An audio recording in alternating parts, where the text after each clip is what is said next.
Sportsmanship দেখানোর সুযোগ পেয়েও সেটা করতে ব্যর্থ হলেন রাহুল তাওয়াতিয়া। দিল্লি গুজরাট ম্যাচে শেষ ওভারে গুজরাট টাইটান্সের প্রয়োজন ছিল ১০ রানের, অর্থাৎ শেষ ৬ বল থেকে ১০ রান নিতে হবে গুজরাট টাইটান্সের। এমন সময়ে ক্রিজে ছিলেন রাহুল তাওয়াতিয়া, নন স্ট্রাইক এন্ডে ছিলেন ইংলিশ ব্যাটার জস বাটলার, যিনি ৫৪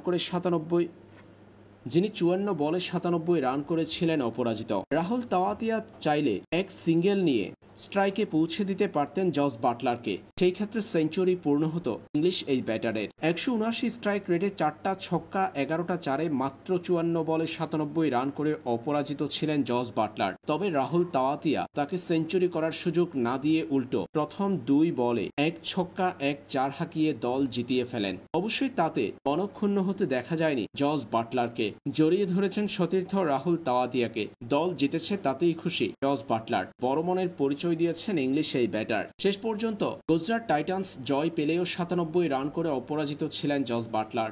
তবে সামাজিক যোগাযোগ মাধ্যমে ভক্তরা বলছে রাহুল তাওয়াতিয়া চাইলে স্পোর্টসম্যানশিপ দেখিয়ে জস বাটলারকে সেঞ্চুরি করার সুযোগ করে দিতে পারতেন।